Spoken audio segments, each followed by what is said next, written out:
Civic Action is brought to you with the support of the Aesthetics Institute of Boston. More information can be found at aestheticinstituteofboston.com. Good afternoon, and welcome to Civic Action. My name is Jackie Morrissey, and today I have a very interesting gentleman as my guest who runs a very interesting operation here in the Newton-Boston line, a cemetery called Gethsemane Cemetery.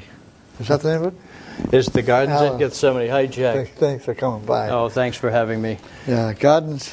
The Gardens at Gethsemane, yes. Yeah. We're actually located at 670 Baker Street in West Roxbury, just over the Newton line, And close to the VFW Parkway on the historic Brook Farm. It's a very, very interesting place with a lot of history, and it's a very, very unique cemetery. It is. I've been in a lot of them. And it's a very community-orientated cemetery.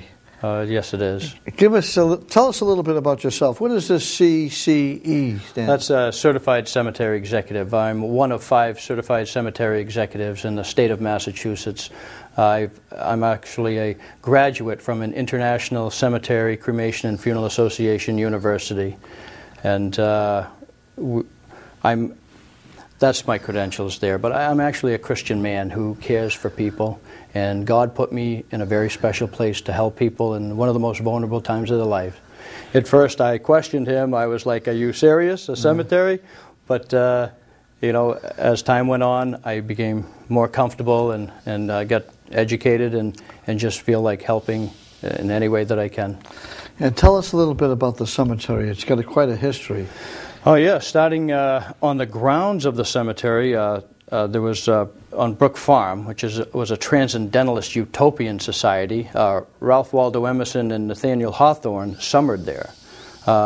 Henry David Thoreau stopped by once, but he didn't get along with George Ripley, who started the communal living, so he never came back. But it was also, the grounds were used for a Civil War training campground with the 2nd Massachusetts Infantry. There's a memorial as you drive up the woods and into the cemetery on the right-hand side for the 2nd Massachusetts Infantry training grounds.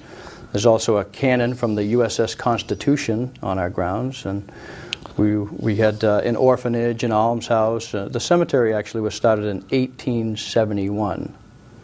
The land was donated by Gottlieb Burckhardt, a wealthy German brewer, and he brewed beer. Oh, a brewer. Right. Oh. And the Lutheran Works of Mercy started the cemetery to be a non-sectarian cemetery.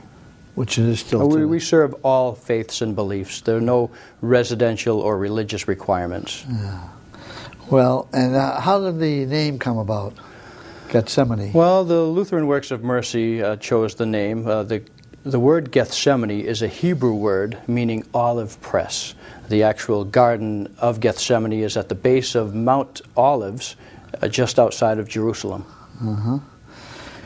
Yeah, so when I took my little stroll through the cemetery, you know, I was out my bike and I drove, so I was very, very impressed. Some people told me about it, and there's a lot of history there. There's a lot of monuments there, some monuments, old-time monuments. Yes. And it had a nice feeling, because it didn't look too crowded. It's well laid out. What you got, 11 different areas? Yes, we have 11 gardens to choose from. On the inside of our roads, Jack, there's 21 acres of cemetery right now. Yeah. On the outside of our roads, there's about 1,000 acres of conservation land with Brook Farm and Cutler Park over in Needham. And like you said, with your bike, you can ride on the trails, you can walk, there's dog walkers, there's people just taking picnics out through there, and you can connect with Millennium Park. It's just a natural wonder. It's a hidden gem, Jack. Really? And I noticed a lot of families walking around, you know. They do. It's a very safe place. People feel comfortable. I have regular visitors every day coming to visit their loved ones. They just feel so comfortable. They're part of my family, Jack. When they come to the Gardens at Gethsemane, you're part of my family. I love you. I pray for you. And I help you find resources to help, you know, with the transition of a new way of life after a loss. Yeah.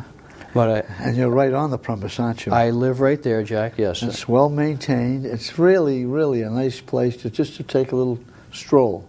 You could spend a couple of hours walking around there. Sure, come get me. I'll walk with you. Yeah, and nobody bothers you. And that's and another thing that really, really impressed me is when I went and picked up one of these brochures. Yes.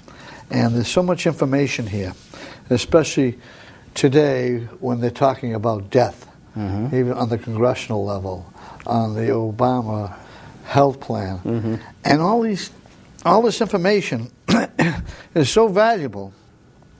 If people going through, could they pick them up? Please stop in the office. You can pick up one of these packages. I can go through it with them, or they can take it home and read at their convenience. There's a lot of information in here, as you can see, Jack. Yeah. There's well, here's what really impressed me was this booklet here, Emergency Record Keeping. Yes. The things that people should know and have information they should have. It centralizes all your information so that when a death does occur, you have everything right in front of you. You can go to the funeral home with this document. And at the end, Jack, there's about 47 things that can be done ahead of time, right? See right there? A checklist of things, 47 things that you can do ahead of time. Especially if you've got family, you want them to follow your instructions, know where everything is. That's how you put it down in black and white, and then that's how you get your wishes adhered to.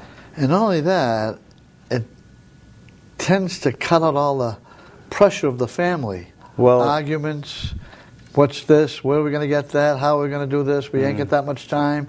Everything's all spelt out here. It's so much better to do it in advance. When a death occurs, people can't think straight. It's devastating in experiencing a loss. And there's a lot of things that you can do to prepare ahead of time.